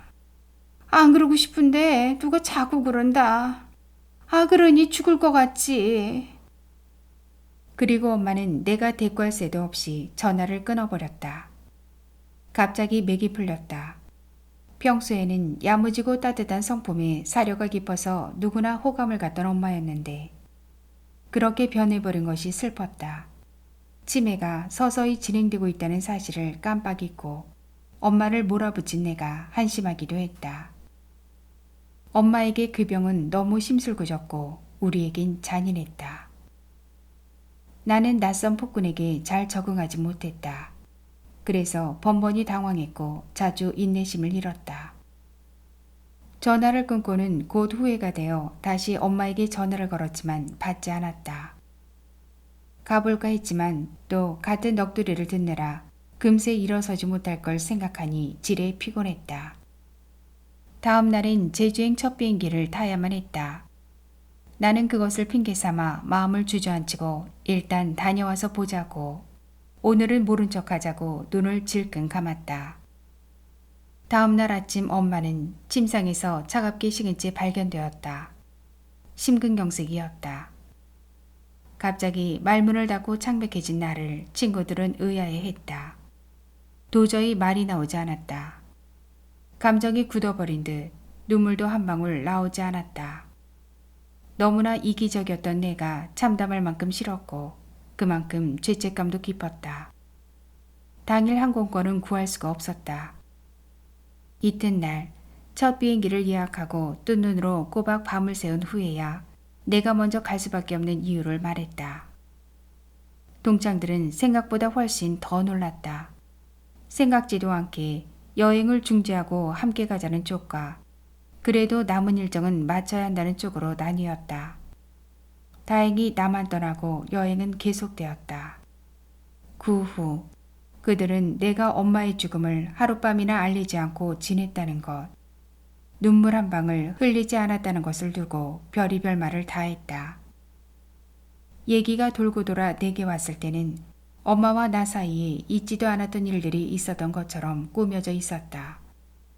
내가 엄마와 싸운 뒤 차라리 죽어버리라 하고 떠났다는 말을 들었을 때는 머리끝이 쭈뼛했다. 그 후 나는 가까운 사람들의 웃는 얼굴을 그대로 믿을 수가 없었다. 또 물을 찾는 물레 여사의 입에 스트로를 다시 물려준다. 그녀를 보고 있으면 사람은 아기로 태어나 아기의 모습으로 가는 게 아닌가 싶다. 종일 침상에 누워있는 그녀가 스스로 할 수 있는 일은 아무것도 없다. 서서히 줄어들기 시작한 그녀의 기력은 두어 달 전부터 부쩍 약해져서 도움 없이는 움직이지 못한다. 이젠 허리까지 다쳤다. 아마도 회복하기 어려울 것이다. 그렇다고 내 맘대로 병원에 갈 수도 없다. 그녀는 입버릇처럼 혹시 무슨 일이 생기면 절대 병원에는 가지 말아 달라고 신신당부했다. 병원은 사람을 서서히 죽이는 데야. 이만큼이나 살았는데 무슨 미련으로 병원 신세를 지겠노? 그냥 내버려두어. 그게 그동안 우리가 알고 지낸 정이라 생각하고. 물레 여사의 목소리가 들리는 듯했다. 그래도 이대로 두기에는 너무 고통스럽지 않은가. 나는 합죽한 입을 오물거리며 힘겹게 물을 빨아먹고 있는 그녀를 물끄러미 내려다 보았다. 6살 때까지 이름도 없이 살다가 호구조사를 한다는 풍문에 물레방아를 보고 급하게 지었다는 이름 물레. 자식이 셋 있다고 했지만 1년 내내 아무도 찾아온 적이 없는 노인. 그녀를 보고 있으면 문득 진저리가 났다. 엄마처럼 그녀처럼. 원한 적도 없이 끝내 닦고야 말 생이 황혼역에서 나는 어떤 모습을 하고 있을지 생각할 때마다 꼭지가 서늘해졌다. 그래도 그녀는 3남매를 자랑스러워했다. 그녀의 말에 의하면 큰딸은 서울에서 대학 교수이고 외아들은 대기업 임원이며 작은 딸은 뉴욕에서 크리에이터로 근무하고 있다고 했다. 나는 그 말을 다 믿지 않았다. 노인들은 자신 얘기라면 실제보다 부풀리고 심지어 거짓말도 한다는 걸 알고 있었다. 어쩌면 엄마 때문에 생긴 편견일 수도 있었다. 엄마는 요양병원에 있는 동안 나를 부자로 만들어 놓았다. 그 때문에 엄마를 만나러 갈 때는 옷차림에 신경을 써야 했다. 그러지 않으면 엄마는 누가 들으라는 듯 큰 소리로 나를 책망하곤 했다. 오늘은 왜 이러고 왔어? 그 좋은 옷들을랑 가방은 뒀다 언제 다 하려고. 엄마는 얼굴도 붉히지 않았다. 나는 그런 엄마를 이해하지 못했다. 언젠가 그 문제로 복도에서 엄마와 언쟁을 하고 있을 때 엿들은 간병인이 며칠 후 슬쩍 충고를 했다. 그냥 그러려니 해요. 여기 노인들 다 그러고 지내요. 자식이 없는데도 있는 척하고 고대 광실에 살았던 것처럼 말하기도 하고. 다들 그러니 적당히 듣고 넘기면 돼요. 그때부터 노인들의 말이라면 아예 반 깎아대는 버릇이 생겼다. 만약 물레 여사의 말이 다 맞는다면, 그 정도 능력을 가진 자식들이라면 체면 때문이라도 엄마를 이렇게 두지는 못할 것이다. 그나마 가끔씩 전화를 해서 물레 여사의 근황을 확인하는 사람은 큰딸이다. 모녀간에 다정한 대화도 없이 서로 안부만 묻고 끊어지는 통화를 엿들으면서 예전의 나를 떠올렸다. 나도 엄마에게 살갑지 못한 딸이었다. 나이 들어갈수록 아이처럼 보채며 나를 힘들게 만드는 엄마가 싫었다. 내가 아무리 나이 들어도 엄마는 변함없이 엄마다워야 했다. 어떤 상황 앞에서도 자식을 먼저 생각하는 엄마. 생각이 깊고 한없이 마음이 따뜻한 엄마. 가진 걸 다 주고 싶어하는 헌신적인 엄마. 그런 엄마를 원했다. 그런데 엄마는 예전 같지 않았다. 그렇지 못한 엄마를 언제부턴가 나는 성가시하고 있었다. 그토록 나는 이기적인 인간이었다. 그런데 그런 나를 스스로 알아챌 새도 없이 엄마는 황황히 떠나버렸다. 그 엄마가 큰딸과 통화를 마친 물레 여사를 볼 때마다 생각났다. 나는 엄마에게 뒤늦은 용서를 빌었다. 마치 본 속에 딸이 얼굴이 있기라도 한 듯 물끄러미 들여다보고 있는 물레 여사의 앙상한 뒷모습을 보면서 내가 물레 여사를 떠나지 못하는 것은 아마 그 때문일 것이다. 그녀가 물을 다 먹었는지 고개를 돌린다. 나는 물병을 받아들고 물레 여사의 이마에 늘어진 흰 머리카락을 쓸어 넘겨주었다. 그 손길에도 통증을 느끼는지 그녀의 바싹 마른 입이 딱 벌어졌다 다물어진다. 나는 물레 여사의 깡마른 손을 잡고 다시 한번 말했다. 여사님, 이대로는 아파서 못 견딥니다. 지금이라도 병원에 가요. 네? 가실 때 가더라도 좀 편히 가셔야죠 라는 말은 삼켰다. 물레 여사는 겨우 눈꺼풀을 밀어 올렸지만 고개를 저었다. 정기라고는 없는 눈길이 애처롭기 그지없었다. 아무래도 큰딸에게 전화를 해야 할 것 같았다. 노인네 거동 불편하다고 함부로 하시면 안 돼요. 1년 전 처음 물레 여사를 만났을 때 통화를 한 그녀의 큰딸은 명령하듯 말했다. 서울에 살고 너무 바빠서 내려올 시간이 없다고 했다. 그때 함부로라는 표현은 절대 함부로 할 것이 아니라는 생각을 했다. 와라 기분이 나빠져서 그만 가버리고 싶어진 것이다. 그걸 눈치챈 물레 여사가 내 어깨에 가만히 손을 얹더니 달래는 듯 눈을 몇 번 끔뻑였다. 마음 상하지 말라고, 제발 참아달라고 애원하는 것 같은 눈길이었다. 간잔지런한 눈가에 깊이 잡힌 주름이 안쓰러우면서도 정겨웠다. 그 바람에 나는 여자에게 알겠다고 염려 마시라고 대답하고 말았다. 물레 여사와의 첫 대면은 인상적이었다. 그녀의 집은 4층 건물의 반지하에 숨은 듯이 자리 잡고 있었다. 그런데 살면서도 할머니가 좀 달라. 별나기도 하고. 호칭을 여사라 부르란 것도 그렇잖아. 그런 주제로 살면서 여사가 뭐야 여사가. 서로 잘 맞으면 괜찮을 것 같기도 한데 아유 난 도저히 못 맞추겠더라. 가보면 알 거야.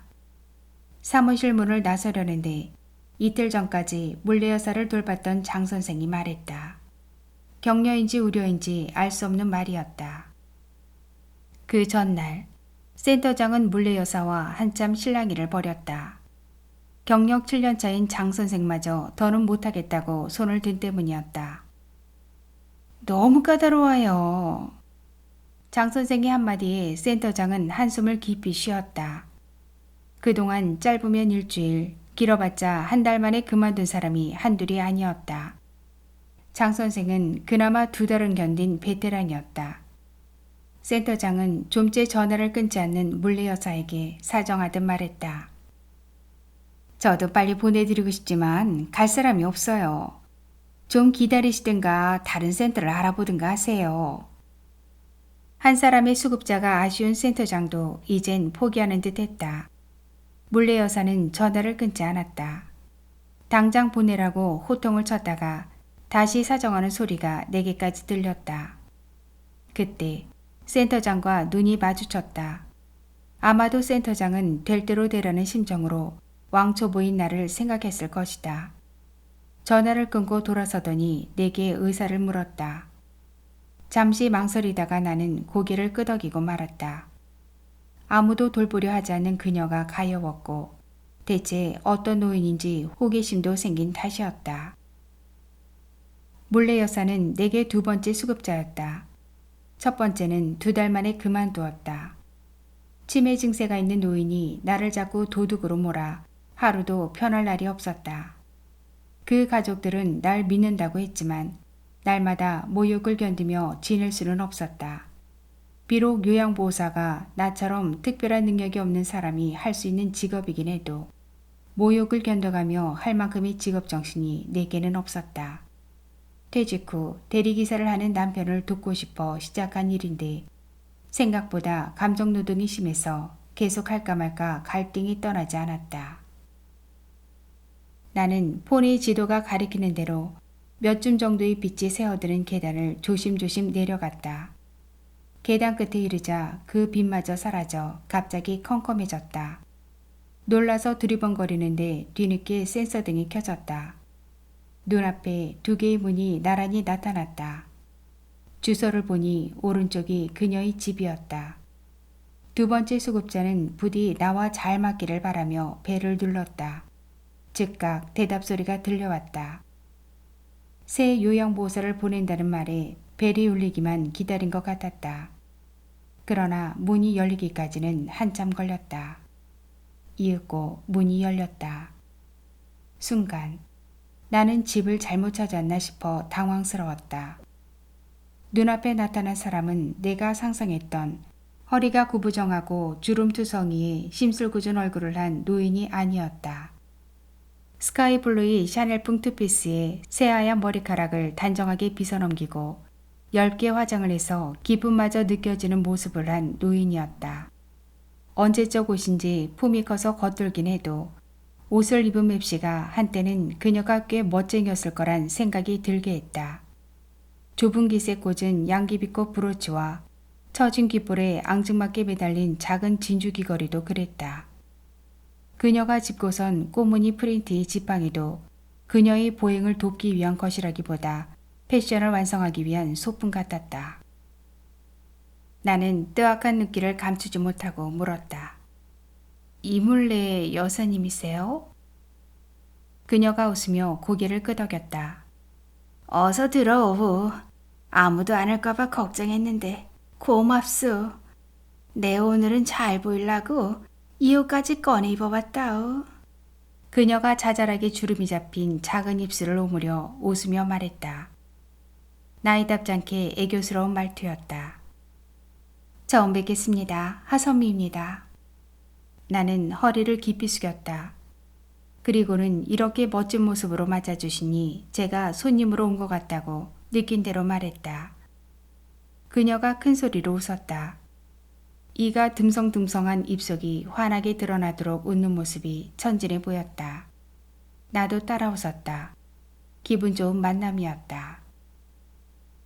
첫인사를 나눈 그녀가 지팡이를 벽에 기대 놓더니 보행기에 의지해 안쪽으로 걸음을 옮겼다.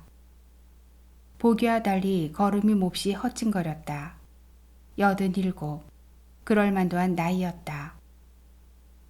그런 사람이 정장을 하고 요양보호사를 맡다니 장선생 말 맞다나 좀 유별난 사람이었다. 그녀는 퍽 아슬아슬한 걸음으로 주방을 거쳐 방으로 들어갔다. 크지도 작지도 않은 방이었다. 여느 노인들 방 같지 않게 구질구질한 가재도구가 일절 없었다. 그녀는 내게 의지해 살집이라고는 없는 엉덩이를 힘겹게 침대에 내려놓더니 숨이 가쁜지 한숨을 길게 내쉬었다. 아이고 힘들어. 아침부터 너무 진을 뺐나 보네. 늙은이가 이렇게 남의 수발 받을 때까지 사는 건 재앙이야. 그래도 목숨이 붙어 있으니 어쩌겠나. 앞으로 좀 잘 도와줘요.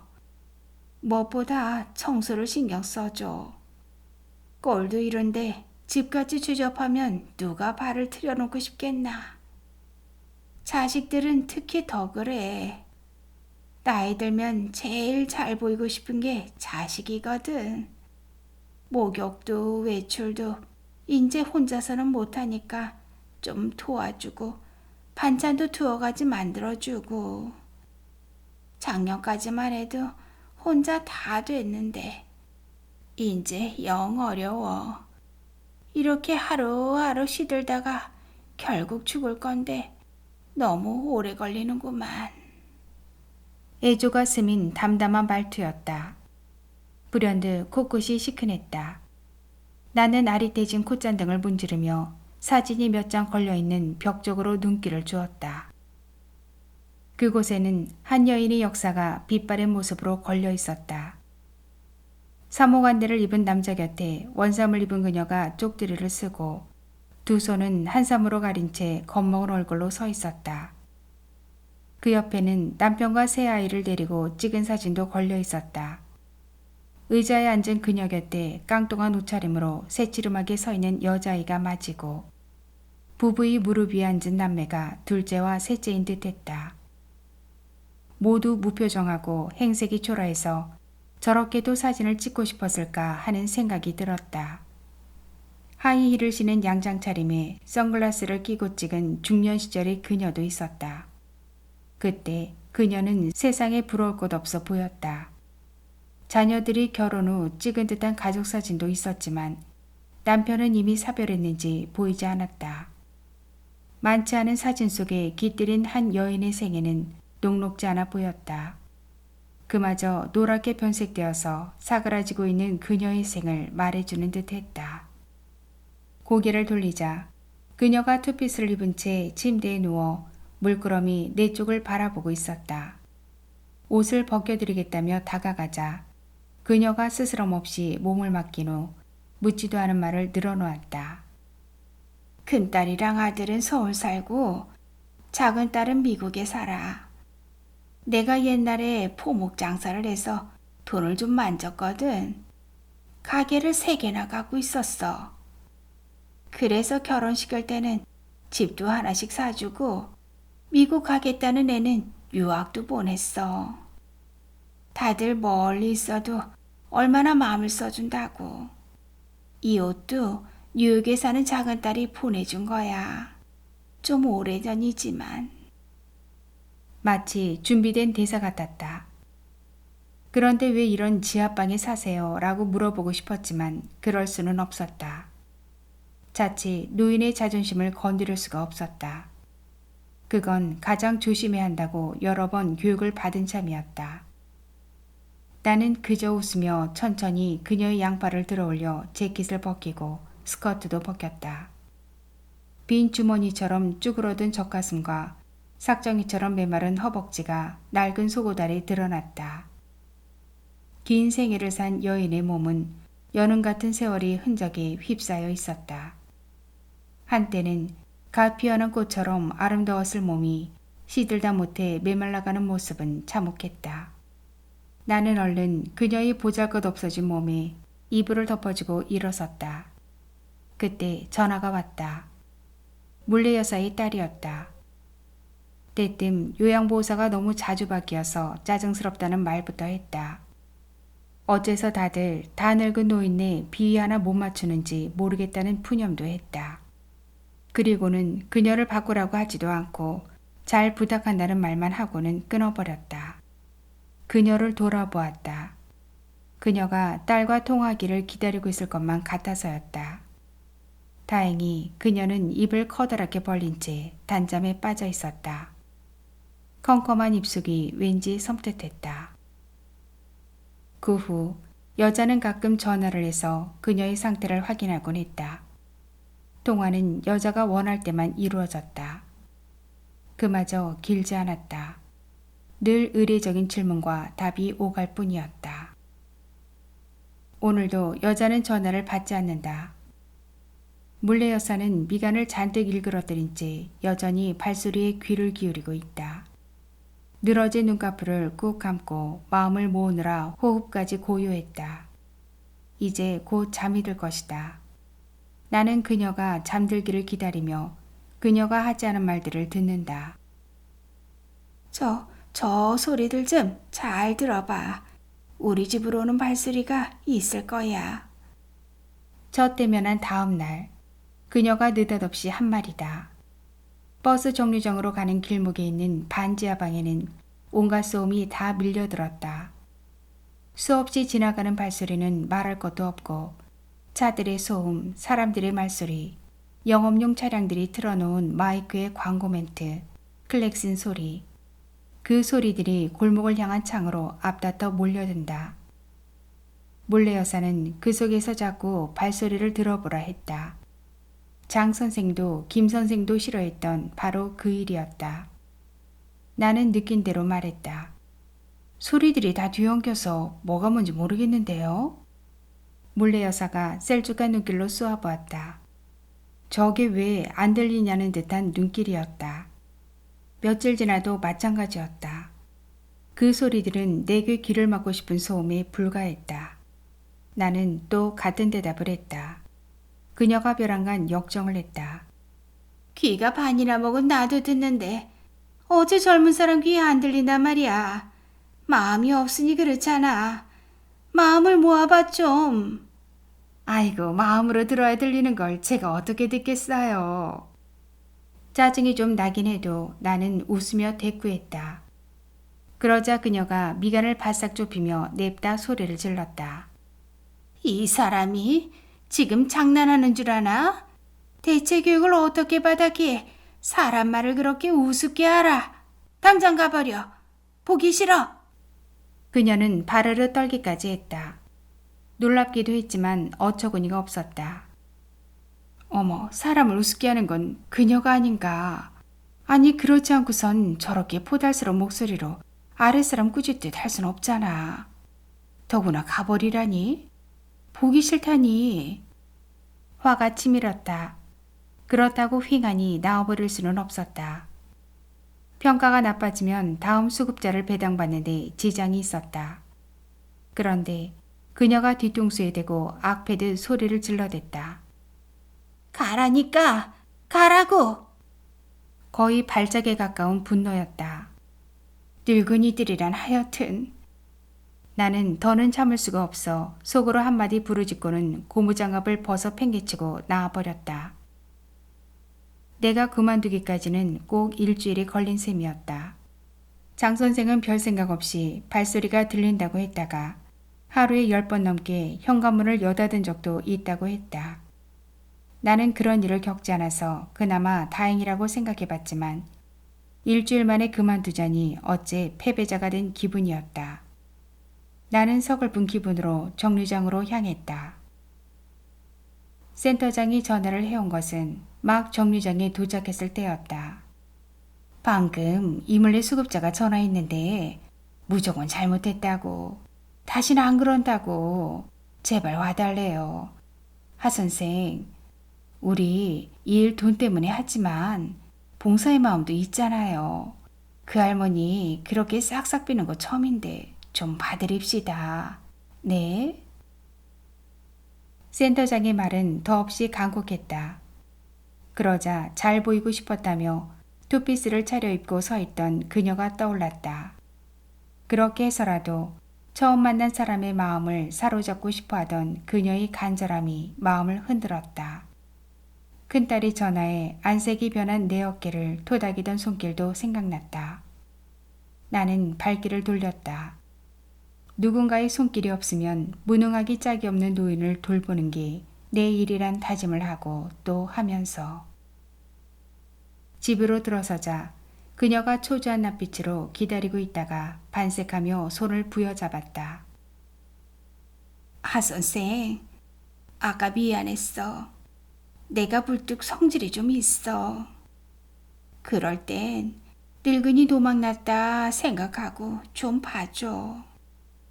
사실은 우리 작은 딸이 한번 와보겠다고 한 지가 꽤 됐는데 안 와. 그 일 기다리다 보니까 예민해져서 그러는 거야. 그러니 이해하고 좀 잘 봐줘. 응? 처음 듣는 얘기였다. 그녀는 애원 섞인 눈길로 내 손등을 쓰다듬으며 몇 번이나 같은 말을 되풀이했다. 결국 나는 그녀 곁에 남았다. 그 후 나는 발소리를 귀 기울여 들었다. 작은 딸의 발소리가 어떤지는 알 수 없었다. 그녀 역시 설명해 주지는 못했다. 들으면 저절로 알 수 있다고 했다. 열흘쯤 지나자 발소리가 차츰 구별되기 시작했다. 지금은 여잔지 남잔지 아인지 어른인지 몸무게가 많이 나가는지 적게 나가는지, 성격이 활기찬지 아닌지도 알 수 있다. 추측이긴 해도 틀렸을 거라고는 생각하지 않는다. 발은 그 사람의 주춧돌과 같고 발소리는 주춧돌에 아로새겨진 그 사람의 삶이라고 할 수 있을 테니까.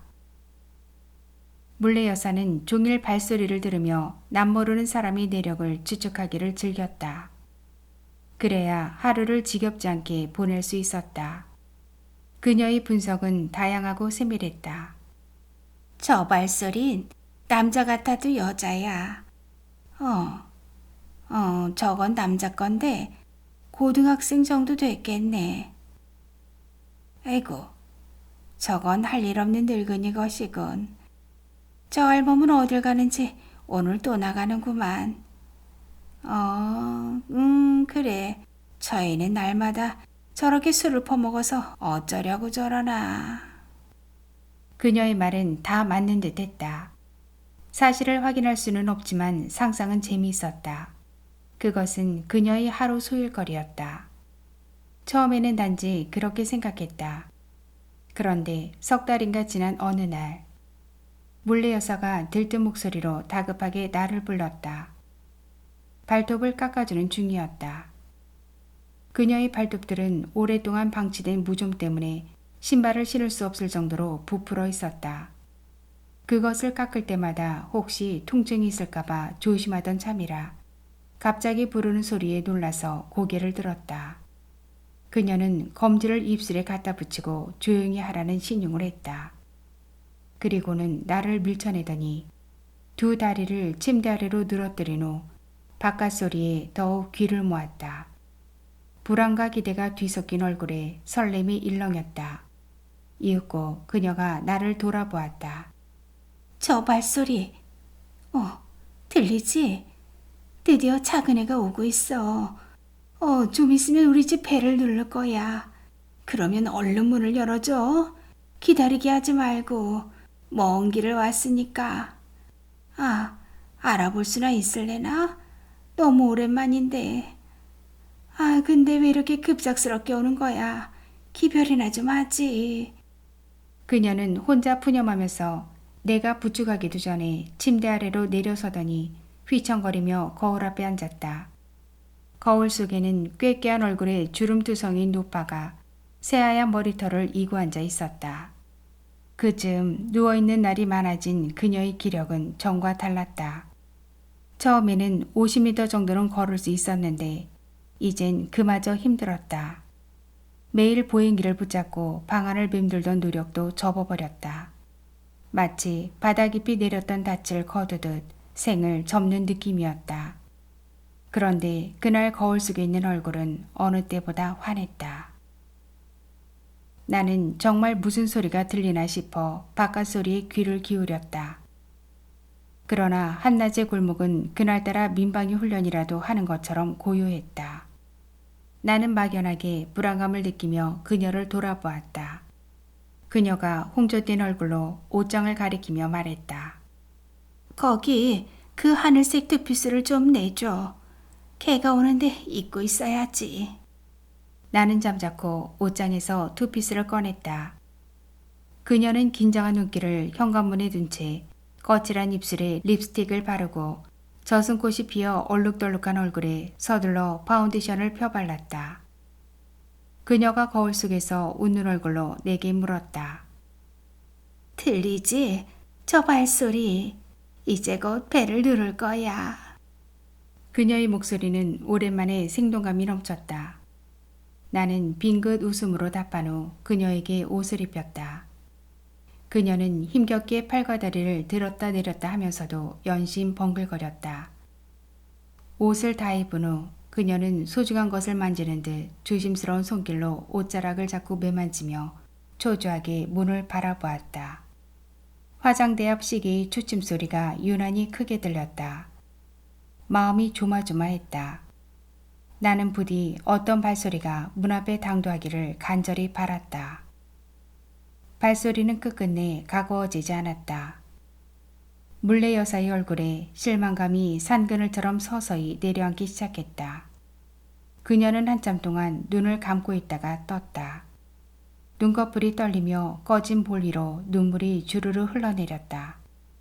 그래도 미련을 버리지 못한 그녀가 안간힘을 쓰며 말했다. 하 선생, 문 좀 열어봐. 분명히 그의 발소리가 났어. 나는 아주 천천히 현관으로 나가 문을 열었다. 다른 때 같으면 꾸물거린다고 성화를 댈 그녀의 겁먹은 눈길이 잠자코 나를 따라왔다. 문을 열자 반지하의 습기 찬 냉기가 퀴퀴한 곰팡이 냄새에 뒤섞여 물씬 밀려들었다. 그녀는 빗조각이 희미하게 기어든 현관 앞을 뚫어지게 쏘아보았다. 마치 발소리의 자체라도 찾겠다는 듯이. 마침내 고개를 돌린 그녀가 침대 위로 올라가더니 벽 쪽으로 돌아 누웠다. 병든 어린 짐승처럼 무기력해 보이는 그녀의 어깨 축지가 들썩이기 시작했다. 울음소리는 점점 높아졌다. 몸속의 피를 다 쏟아내는 듯 고통스러운 울음소리를 듣는 시간은 내게 고역이었다. 그 후에도 그녀는 종종 문 밖의 소리를 들어보라고 성화를 내고 문 쪽으로 눈길을 준 채 하염없이 앉아있기도 했다.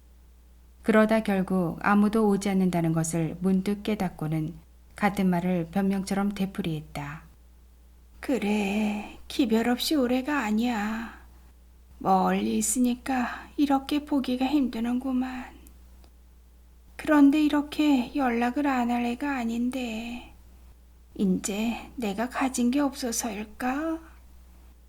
요샌 돈이 자식이랑 이어주는 동아줄이라던데 난 너무 일찍 손을 털어버렸어. 애들 뒷바라지 다 하고 나니까 겨우 이 방 한 칸이 남았는데 애들이 어지간히 창피해했어. 그래도 사람이 형편껏 살아야지. 안 그래?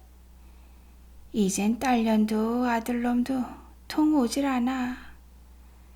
그나마 날 챙겨주는 건 유혹에 사는 작은 딸인데 걔도 이젠 에휴 동아줄이 끊어져 버린 거야. 동아줄이. 그럴 때 그녀의 얼굴은 깊은 산골의 폐가처럼 쓸쓸했다. 그 일은 며칠에 한 번씩 되풀이되었다. 나는 그런 그녀를 볼 때마다 혼자 돌아가신 엄마를 떠올렸다.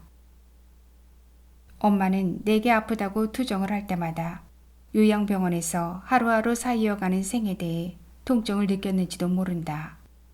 세상의 모든 아픔은 그렇게 홀로 깊어갈 것이다.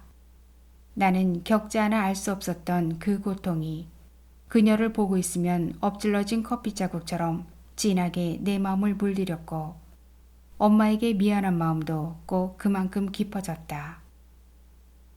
몰래 여사는 이를 악물고 신음을 삼키며 물기가 축축한 눈으로 나를 지그시 바라본다. 나는 그 눈길의 의미를 안다. 그러나 나는 말없이 식은땀이 차있는 그녀의 손을 꼭 쥐어줄 뿐이다. 아 선생. 그녀가 내 손 안에서 무기력한 손을 꼼지락거리며 또 부른다. 나는 모른 척 처음 만났을 때의 그녀를 생각한다. 스카이블루의 투피스를 입고 화사하게 화장을 했던 모습. 아이처럼 천진하게 웃던 모습. 이제 그런 순간은 다시 오지 않을 것이다. 그녀는 나를 더 부르지 않고 미간을 잔뜩 찌푸린 채 눈을 감아버린다. 어둠이 깊어지자 창밖을 지나가는 발소리도 뜸해진다.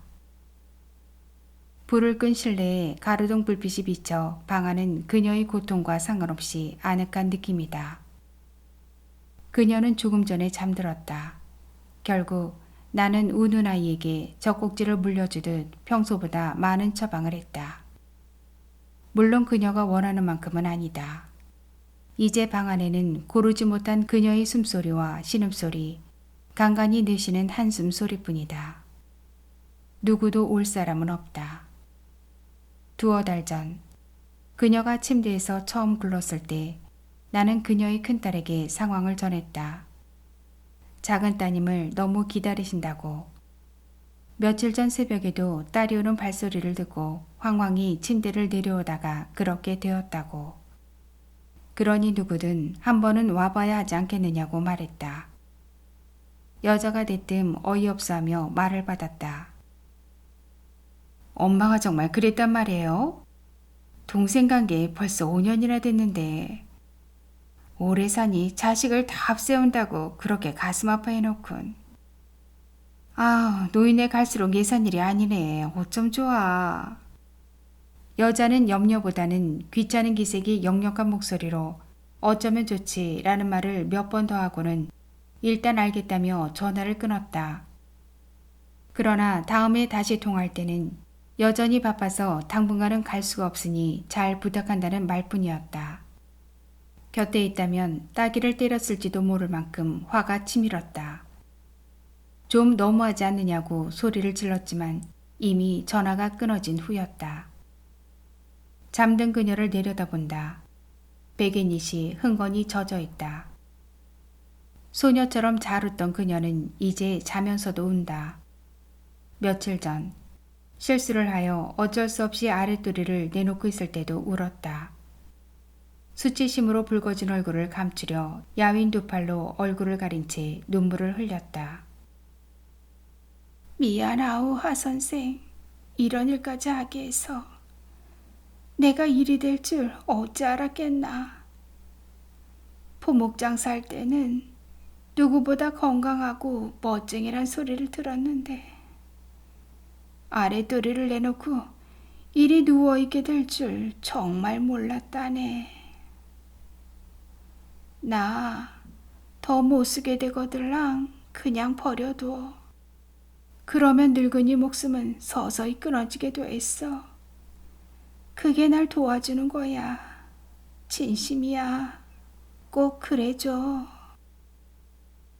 허우룩하던 그녀의 말소리가 귀에 쟁쟁하다.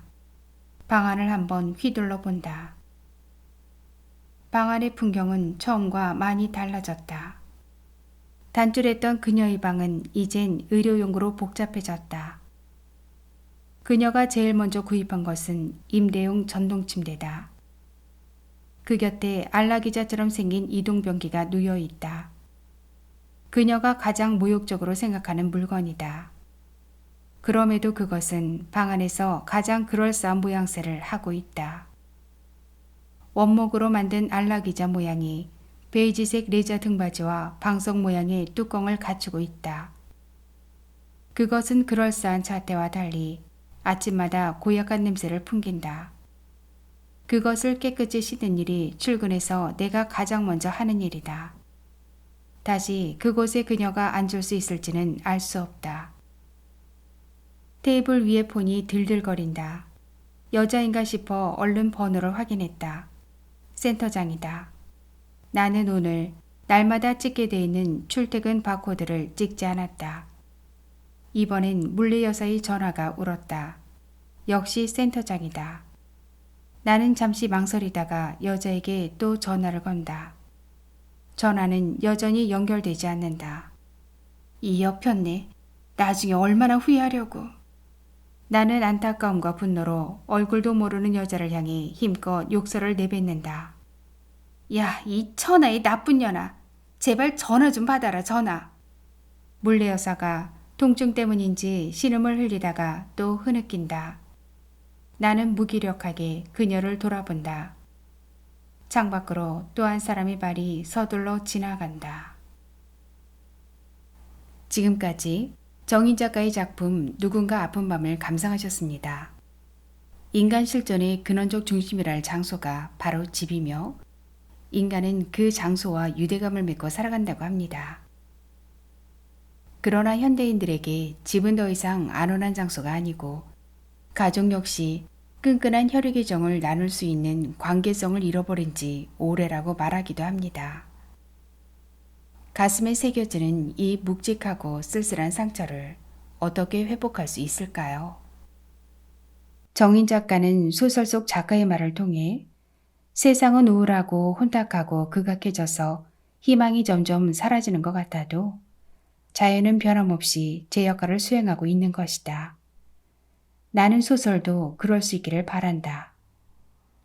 존재하는 이 순간은 누군가의 가슴에 연서처럼 봄 소식처럼 다가가기를 간절히 바란다고 말합니다. 정인 작가는 경남 산청에서 태어나 부산에서 자랐고 부산에서 살고 있습니다. 2000년 개간 21세기 문학 신인상, 제7회 한국소설 신인상을 받으며 등단했는데요. 소설집으로 당신의 저녁, 그 여자가 사는 곳, 만남의 방식이 있으며 얼마 전 새로 출간한 누군가 아픈 밤이 있습니다. 제9회 부산작가상, 제18회 부산소설 문학상, 제2회 누군리 평화상, 제8회 백신의 문학상을 수상한 바 있습니다. 오늘도 행복 짓는 건강한 날 되세요. 구독과 좋아요, 알림은 사랑입니다. 감사합니다.